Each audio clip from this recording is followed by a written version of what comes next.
Hi students, आज हम लोग सांद्रित अयस्क का धातु के ऑक्साइड में परिवर्तन के बारे में पढ़ेंगे। सांद्रित अयस्क का धातु के ऑक्साइड में परिवर्तन के बारे में पढ़ेंगे। देखिए दोस्तों, होता क्या है कि जब भी हम अयस्क से शुद्ध धातु प्राप्त करते हैं तो मेनली हमको यहाँ से यहाँ तक मतलब अयस्क से शुद्ध धातु प्राप्त करने के लिए हमको टोटल 4 प्रोसेस करना पड़ता है। वो 4 प्रोसेस में पहला प्रोसेस हमारा था अयस्कों का सांद्रण, जिसको हम 5 विधि से कर चुके हैं। अब हम क्या करेंगे कि जो हमारा सांद्रण हुआ है अयस्क यानी कि सांद्रित अयस्क, उसको हम बदलेंगे धातु के ऑक्साइड में। ठीक है, तो देखिए सांद्रित अयस्क को धातु के ऑक्साइड में मुख्यतः 2 प्रक्रियाओं द्वारा परिवर्तित किया जाता है। पहला प्रक्रिया निस्तापन और दूसरा प्रक्रिया है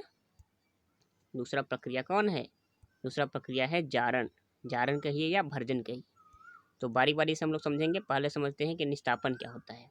देखिए निस्तापन में होता क्या है कि जो सांद्रित अयस्क है उसको वायु की अनुपस्थिति में, मतलब वायु नहीं रहना चाहिए, वायु की अनुपस्थिति में गर्म करना है। और कब तक गर्म करना है? तो उसके द्रव्यमान से कम ताप तक गर्म करना है।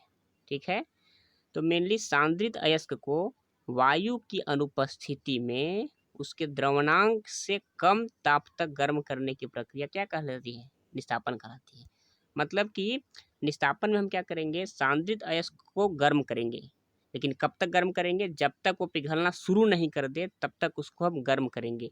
लेकिन ध्यान रखना है इसमें वायु की अनुपस्थिति होनी चाहिए। ठीक है, यह प्रक्रिया मुख्यतः कार्बोनेट अयस्क में किया जाता है। मतलब कि निस्तापन की प्रक्रिया मेनली किस प्रकार के अयस्क में किया जाता है? कार्बोनेट प्रकार के अयस्क में। मतलब जिस अयस्क में कार्बोनेट रहता है उसका हम क्या करेंगे? निस्तापन करेंगे। ठीक है, जैसे देखिए कैलेमाइन यानी कि Zn CO3। अगर Zn CO3 अयस्क को हमको उसके ऑक्साइड में परिवर्तन करना है तो हम क्या करेंगे? निस्तापन करेंगे। ठीक है दोस्तों, तो निस्तापन की प्रक्रिया द्वारा हम क्या किए? इसको गर्म किए। और कब तक गर्म किए? तो इसके द्रवणांक से कम ताप तक गर्म किए। ठीक है, और वायु की अनुपस्थिति में गर्म किए तो यहाँ से हमारा धातु का ऑक्साइड मिल गया। ठीक है, तो ये हमारा निस्तापन हुआ। अब देखते हैं दोस्तों कि जारण क्या होता है। देखिए जारण को ही भर्जन कहा जाता है।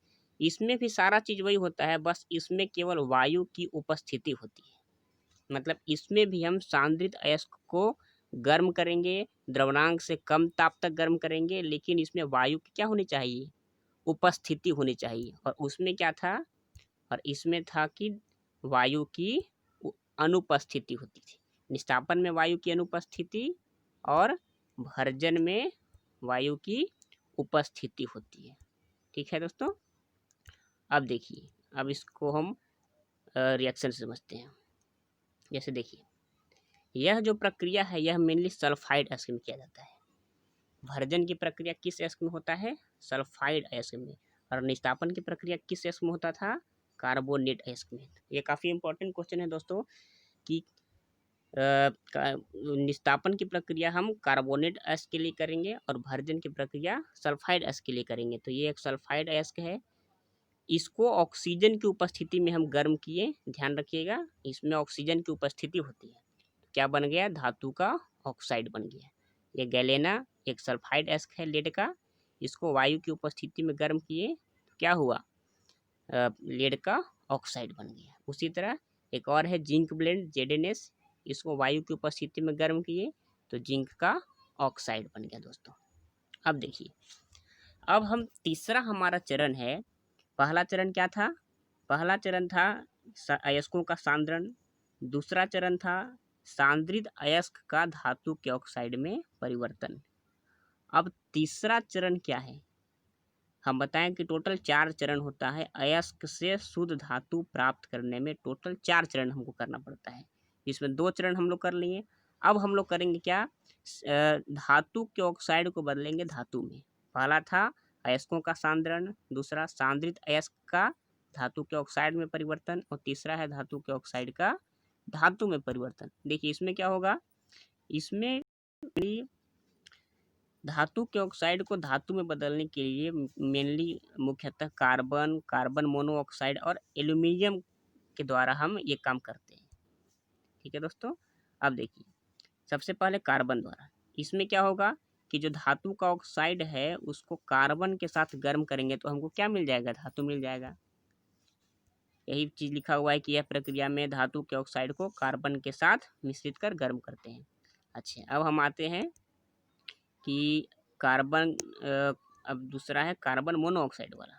तो देखिए इसमें भी मेनली क्या होगा, इसमें धातु के ऑक्साइड को कार्बन मोनोऑक्साइड के साथ गर्म करेंगे तो क्या मिल जाएगा, धातु मिल जाएगा। धातु के ऑक्साइड को कार्बन मोनोऑक्साइड के साथ मिश्रित कर गर्म करने से धातु का निर्माण होता है। अब देखिए यहाँ पे भी धातु का ऑक्साइड है, इसको हम कार्बन मोनोऑक्साइड से गर्म किए तो क्या मिल गया, धातु मिल गया।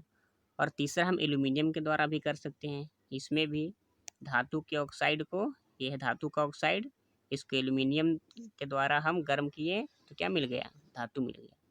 यह प्रक्रिया में धातु के ऑक्साइड को एल्यूमिनियम के साथ मिश्रित कर गर्म करने से धातु का निर्माण होता है। ये देखिए धातु का ऑक्साइड था, ये एल्यूमिनियम के साथ मिक्स करके गर्म किया तो क्या मिल गया, धातु मिल गया।